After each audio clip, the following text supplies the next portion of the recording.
Welcome to USA Global TV and Radio, where our mission is to provide education, entertainment, hope, and inspiration. USA Global TV and Radio connects you with experts and audiences all around the world every single day to help you succeed in business and to live a richer life. Visit us at usaglobaltv.com to learn about career and life-changing training and mentoring programs like the Listening Mentor. Subscribe to our newsletter to stay informed about our special programs and offers. Discover how you can become a guest on one of our shows or a host or producer of a USA Global TV and Radio show of your very own. That's USA Global TV and Radio, where the doctor is always in.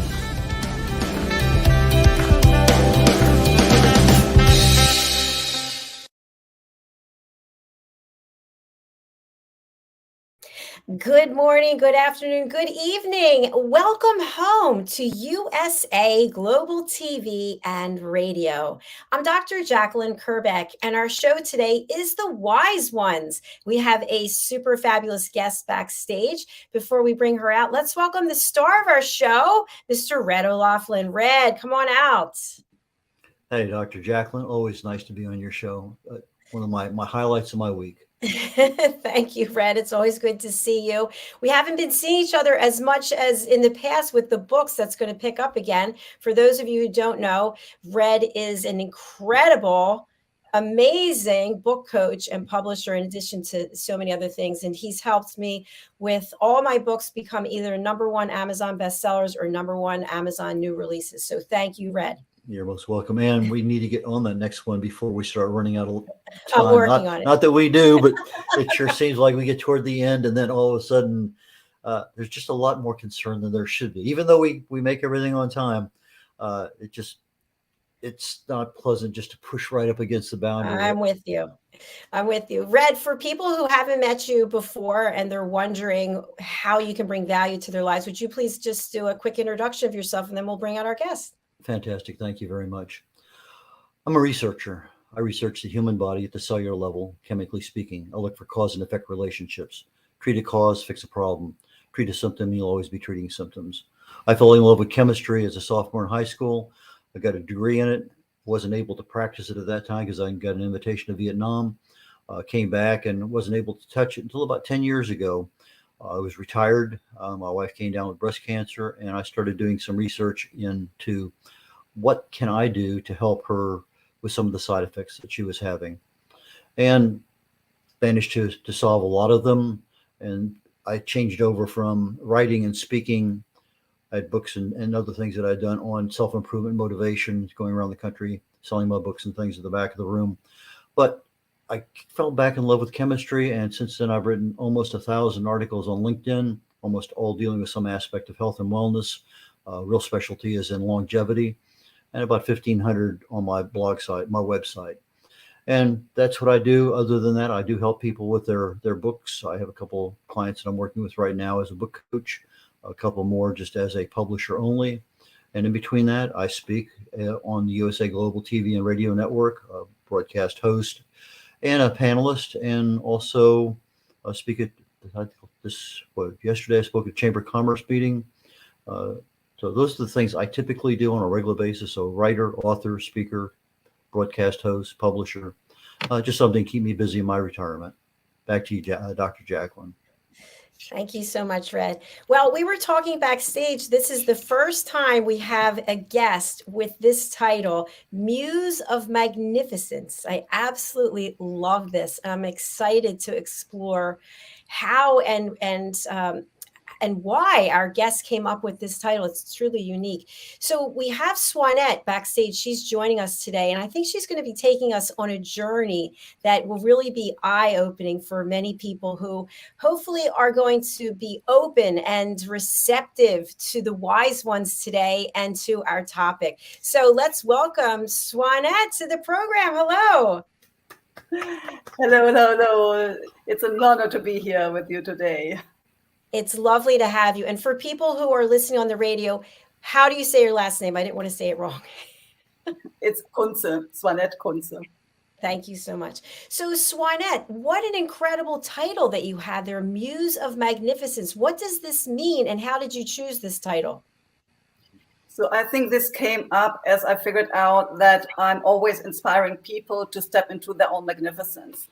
And this is like not only showing them that they are incredible, but they are really more than that.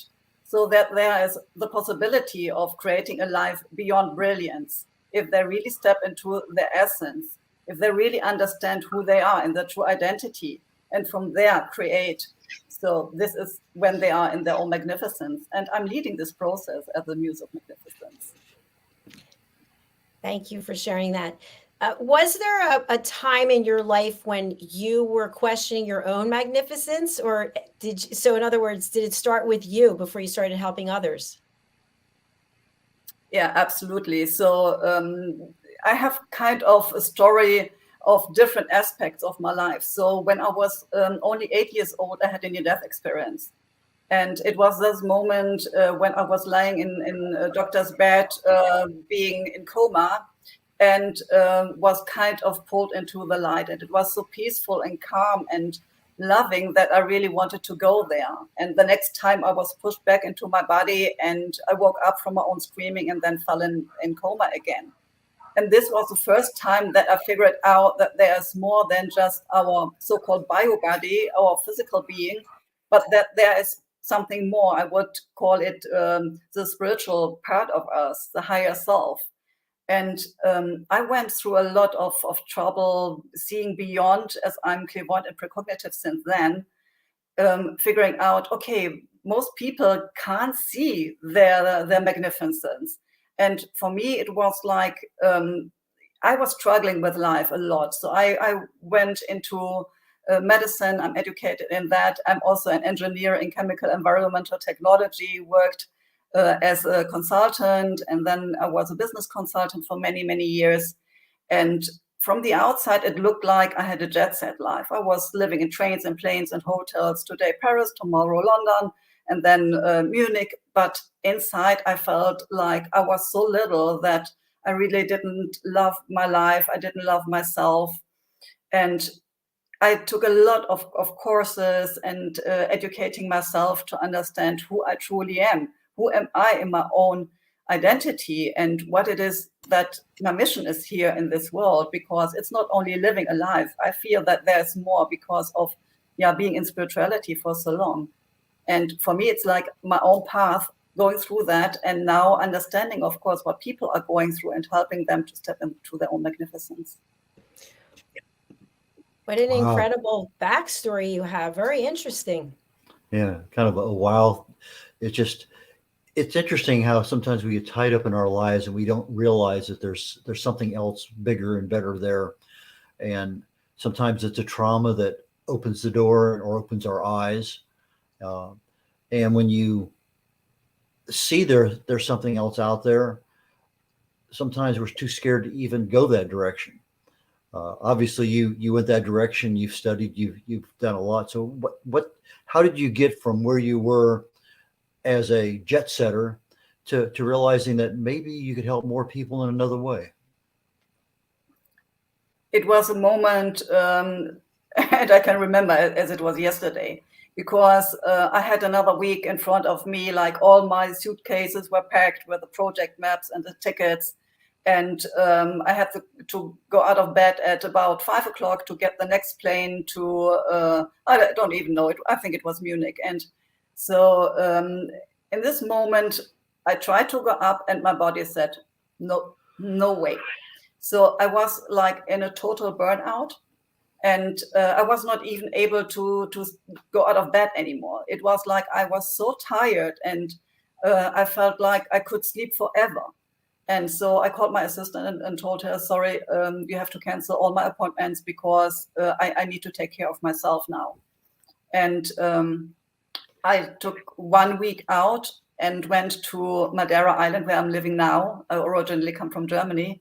And it was like being in this energy, being in this abundance, just sitting at the ocean and seeing all these plants around me. And it was like, okay, here can I be and here can I recharge myself again. And this was kind of a second tipping point in my life, not only having this near-death experience, but then again being so kind of in a lack of energy that I really had to change my life and understand, okay, what is it that I want to bring out into the world for the next part of my life? And this was sure that I have to change something, otherwise I wouldn't make it very long.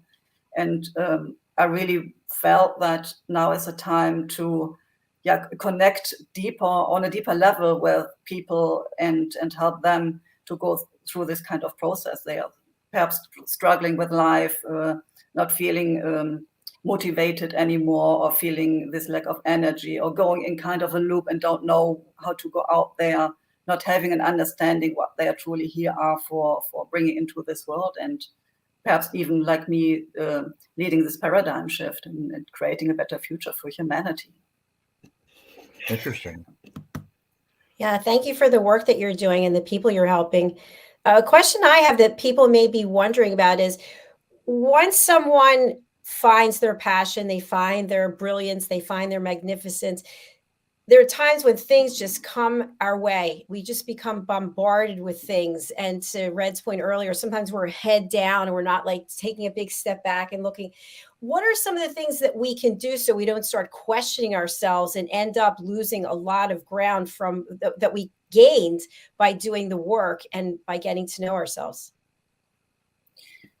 So one question I would ask before is, do these people have worked on their blocking beliefs, on their traumas, on patterns they do have because of experiences in their own life, or what comes through their ancestral line, or perhaps even through their Akashic records, which are the library of the soul with all the experiences we made?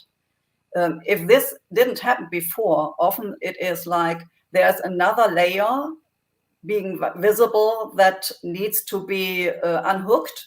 Like, for example, there's still a moment where you go into a loop of a pattern that comes from being a child, and you don't know that there is still this kind of belief you have deep inside of you, and that is playing out in this world and bringing you experiences, I would say. Sometimes these really feel like they are challenges because people come into your life, or you have situations that are challenging.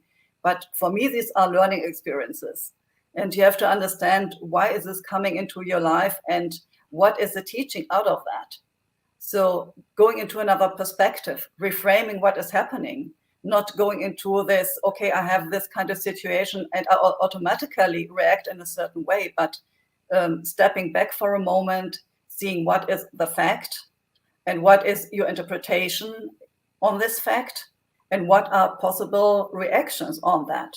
Because often we make up a story because we always have this idea that we are, for example, victims of life and things are happening and we have to deal with that. But perhaps life is offering us some experiences to learn and to grow and bringing out of our comfort zone. And from there, we understand, okay, this is the next level we can come into. And from there, we can create even more than we ever expected that was possible in our reality. Swanette, what do you think are some of the causes of having a victim mentality? Not understanding that we are the creators, that we can really decide and manifest what we want to bring to our life. And often we are trained during childhood that we are not good enough, or that we will never make it, or that things are happening to us and the world is bad and money is evil, and whatever people told us as we were children, and we absorbed it without knowing that this will go deep into our unconscious mind. And also it can be that we can see a pattern that comes through our ancestral line, that during our childhood and even when we were young, we could see how our parents behaved. Like they were behaving as victims, and we thought this is the only way for us to behave as well. And then last but not least, it can happen that we have still energetic connections to past experiences, like past life experiences that play out in our current time, where we had no choice to behave in a different way, or where we were in deep trouble and had no solutions. But in our current life, we perhaps would have. So there are different aspects that can play in playing the victim in our life. Seems like the pandemic has done a lot to increase the number of people with the victim mentality. Yeah, I think so, because of course there were rules where we didn't have any influence on, and still I think we always had the choice. And so one thing is to, I would say, obey to what is told us, and the other thing is to find a solution how we can live our best life, and try to behave as much as is needed, and at the same time create the life we want to have. Mm-hmm. So for me here in Madeira, we had, as in many countries, some very strict rules. And for me, it was, no, I will not behave to some of these rules, because I think my health, my life is more important than what people think I have to do. And so this was not easy. And some things I didn't agree on made a lot of trouble, but still I decided I create my life as I want to have it. And what I've seen is that a lot of people, because of fear, because of pressure, behaved against their own values and against what they normally stand for. So they felt like, okay, I can't do anything. I'm the victim of these circumstances. Thank you, Swanette. To follow up on what you just shared, some people live a life that's very black or white, and then some people are in the world of gray. Do we have to be in the gray world in order to be able to find our magnificence? Oh, this is an interesting question. I think you have to vary in tones of gray or shades of gray, because sometimes you feel that you are magnificent. You are in this field of being in the light, and everything flows and it goes with ease. And then something is coming into your life, and you feel, okay, now I fall back into black. And then you have to figure out, okay, what is the next gray I can step into? And I think this is a variety we all have in our lives. It's not that everything goes smooth in my life, but it's more understanding, okay, what kind of color I would like to give my life. And it is more like being lightful. It is more like being brilliant. It's more being magnificent. And even then, when I fall back and see, okay, now I'm out of this, how I really want to be as a role model, I will come back. I will try again. It's another moment I can step into that. And this is what I would ask anybody, like, see where can you be in your greatness, and what happens to you if you think it happens to you, and what can you make out of that to come back into your magnificence. It's always a learning process. Absolutely. I love that. So it's basically shades of gray as opposed to just black, white, or gray. Swanette, do you find age has a factor on how easy it is to transition from more of a victim status to magnificence? Not really, because I think we can change even if we are very young or very old. It depends more about if we are mindful about what we are doing and who we are.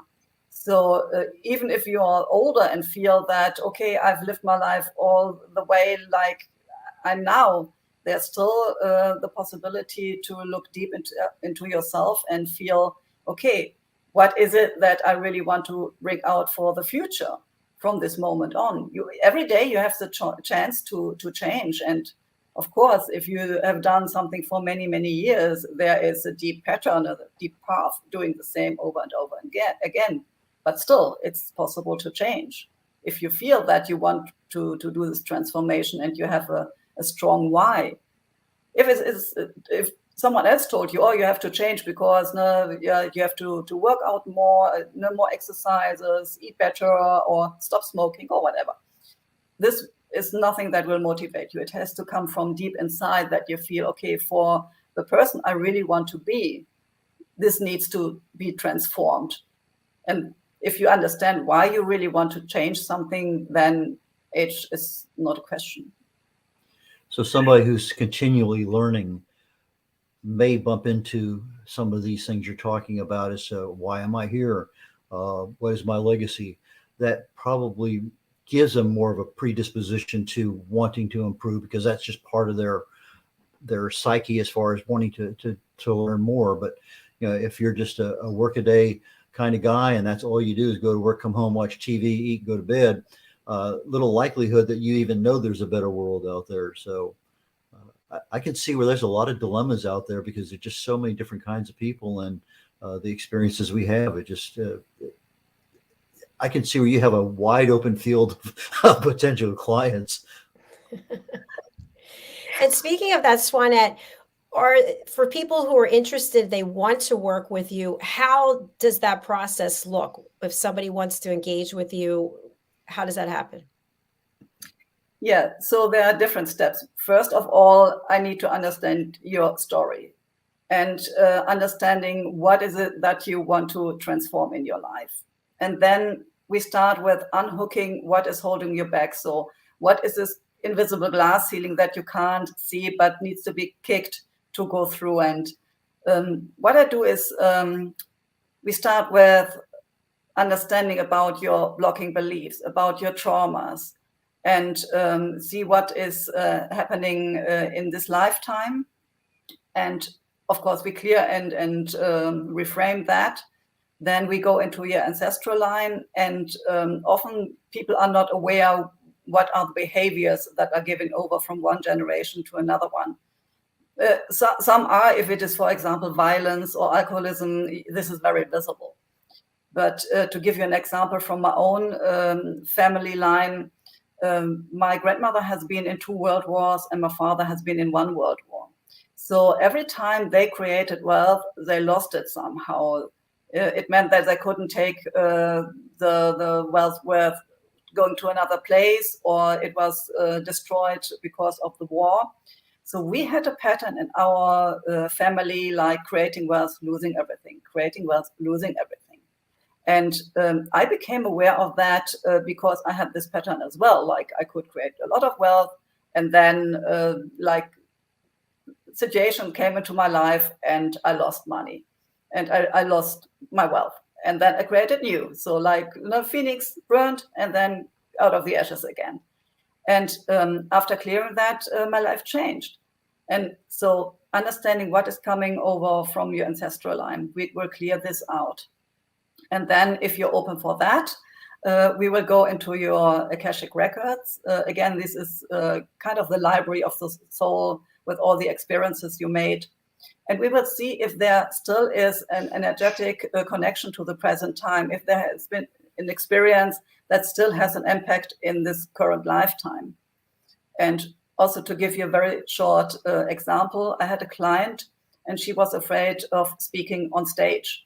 And it was not only that she felt like, oh, I have kind of this tickling in the stomach, but it was really like, oh, my mind is going blank. I can't even remember my name.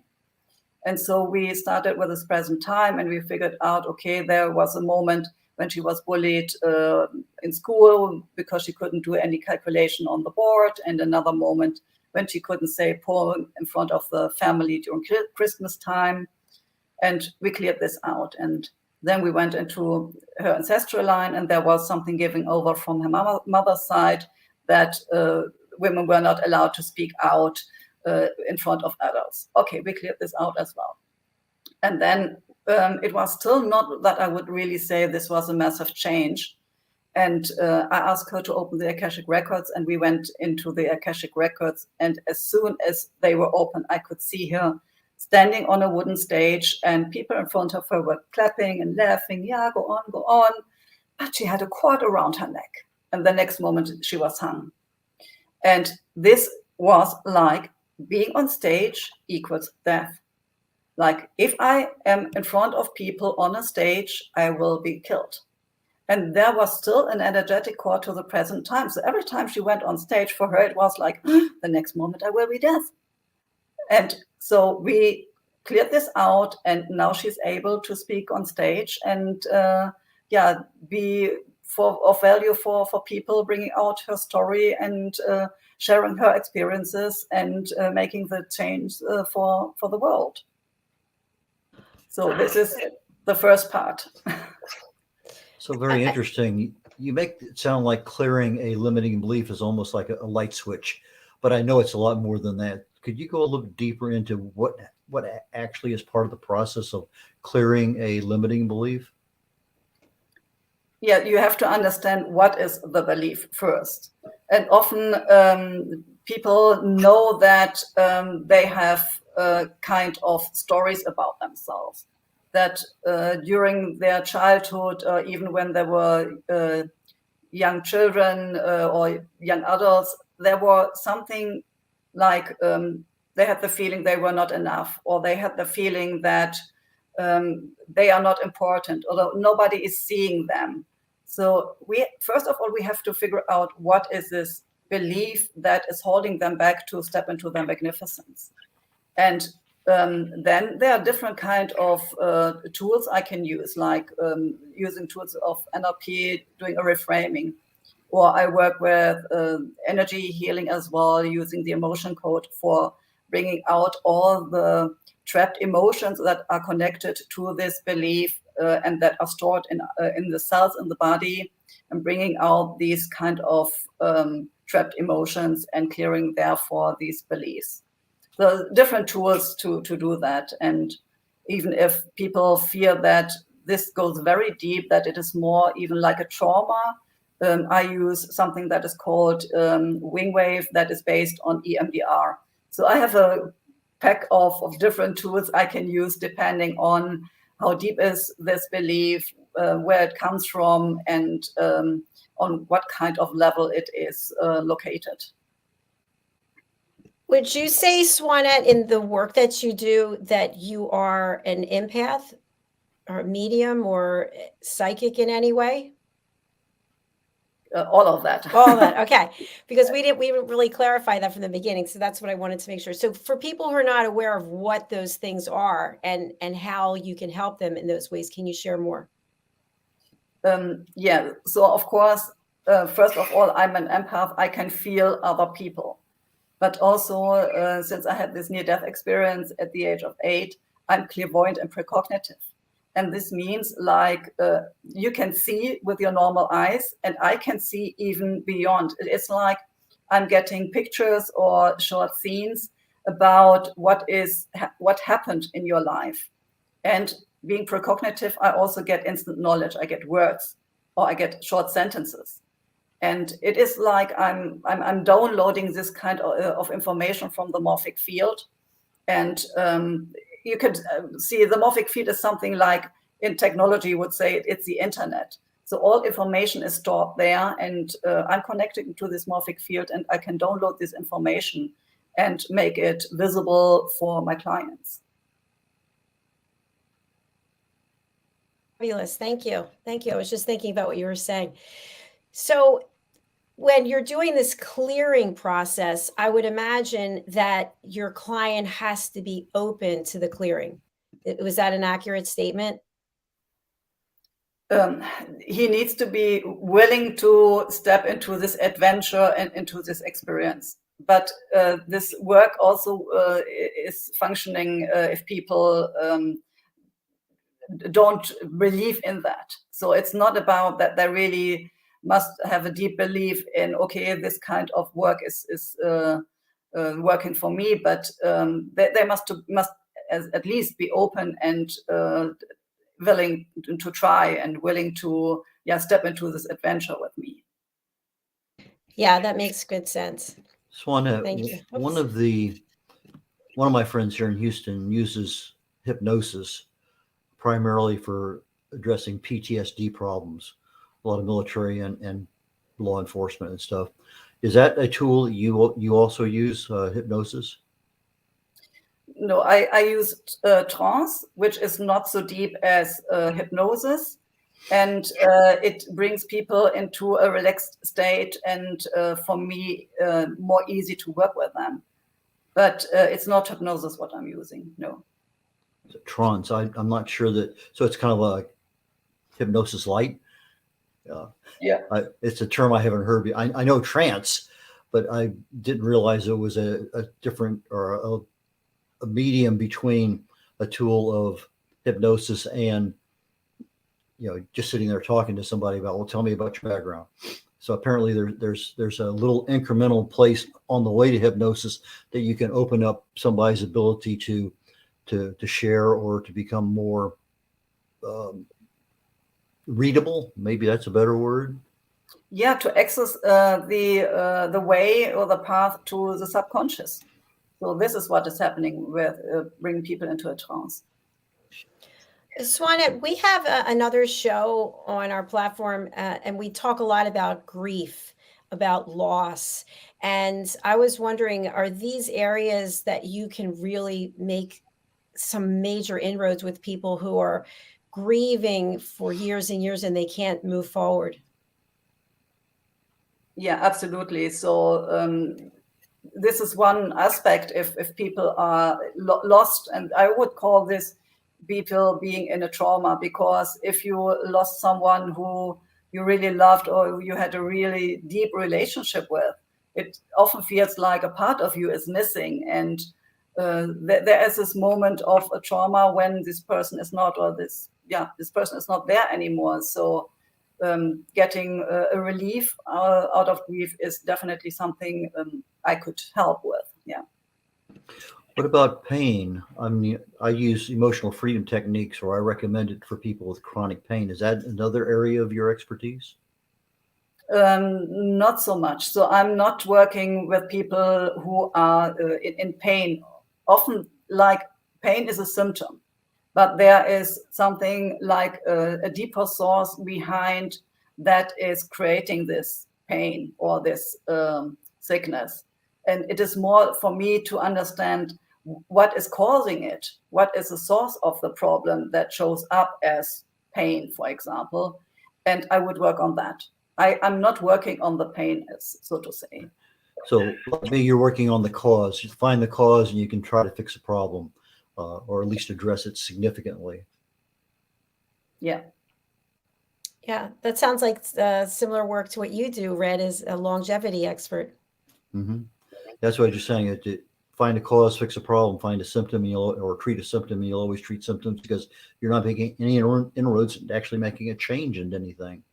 And whether it's an emotional issue or a nutritional issue, you still have a cause that needs to be addressed if you want to see some level of success. And so what she's talking about makes all the sense in the world to me. Mm-hmm. Swanette, I'm wondering, for people who believe in reincarnation and they've had multiple lives, it sounds like there's a lot of information that can be gleaned and used to understand what the purpose of that person's life is in this life. Does that make sense? Yeah, absolutely. For me, it is like we go through lifetime and lifetime to experience something that will bring us closer to what we really at the end have to create here in this world. And at the moment, I feel that we are in kind of crossroad. Either we can continue going into more this technocratical way, or we can go into this magical way. And a lot of people that I would call old souls are here on this planet right now to liberate humanity and really bring the world into a different kind of frequency, a higher frequency, so that everybody can live in peace and freedom. So we are, as old souls, are kind of educated lifetime over lifetime to now step into our wisdom, our gifts, and use all that what we have learned before. So when I step into my Akashic records, for example, I can see lifetimes where I have been something you would call a witch or a priestess. And these lifetimes offered me a lot of experiences, a lot of wisdom that I can access right now. So there's not only the knowledge of today, what I've been educated as being in medicine and being the engineer, but also what has been learned in past lives. And I think everybody who now feels like being a healer or a therapist or a coach or consultant, or really feel that he or she has a very strong mission to create something on this planet. I'm sure you are an old soul and had a lot of lifetimes where you already experienced parts of that, what you're creating now. And sometimes it's like people feel like they have done this forever. They don't have to learn that. Like they have this kind of attraction to plants or attraction to people, or even for me, like I'm a magnet for animals as well. Like if you have a sick animal running around somewhere, you can be sure it will find me. And Swanette, I have so many more questions to ask you, but we're running out of time. So I want to have you share about the podcast that you do. And can anybody sign up to be a guest? What does that process look like? Yeah, my podcast is Holistic Creators, Shaping the Future for the 4 Ps: People, Planet, Purpose, and Profit. And I interview people that are leading thinkers, that are mavericks, that are visionaries, people who walk the talk and can speak about health, about well-being, about spirituality, about sustainability, or how to create a humanity plus business. And there is an application. You can send me a message, and then I send out a pre-interview form and a booking link so that you can book into my calendar and be on my show. Fantastic. Thank you. I have one more question, but Red, I'll go to you to see if you have a follow-up question. No follow-up questions. I'm just thinking about who I could recommend, or what could I do to follow up myself in regard to what she was just talking about. So you kind of caught me off guard there. Sorry. So my question is kind of out there, and I know we don't have a lot of time left, but for people who believe that they have been reincarnated and that they're going to be coming back, is it possible, like when we plan for retirement, we put a plan in place? Can we put a plan in place for our next life? If we leave a legacy here, yes. And this is not so much about being wealthy, but what we really bring into this world, how we support humanity and this planet. And if you come back and we'll figure out that you will be in the next version of paradise, then your legacy was good and you will have an amazing and magnificent new lifetime. Fantastic. Great answer. Thank you very much. It's been an absolute pleasure having you here today. And I hope that you'll come back on this or any of our other shows and continue to support your work. We'd love to do that. Thank you so much. Thank you so much. And again, people can email you. Would you like to just give that contact information again to our audience? Yeah, you can email me on info@beyondbrilliance.live. Or you can find me on LinkedIn, Facebook, Twitter, Instagram with my name, Swanette Kuntze. Okay, the info at Beyond Brilliance is beyond-brilliance, BRILLIANCE.life, LIFE. Thank you for that clarification, Red. All right, and Red, how can people reach out to you? Primarily my website, red.olaughlin.com. Red like the color, RED, O'Laughlin spelled OLAUGHLIN. So it's REDOLAUGHLIN, red.olaughlin.com. On my banner there is my contact information. My 2 preferred methods are phone. Just pick up the phone, give me a call. I do take texts, so I'm just not as responsive as phone calls. And the other way is email. Just send me an email and I'll get back to you as quickly as I can. Thank you, Red. And our next show is coming up, and it's your show, Talking Heads. Can you tell our audience what they can expect to learn today?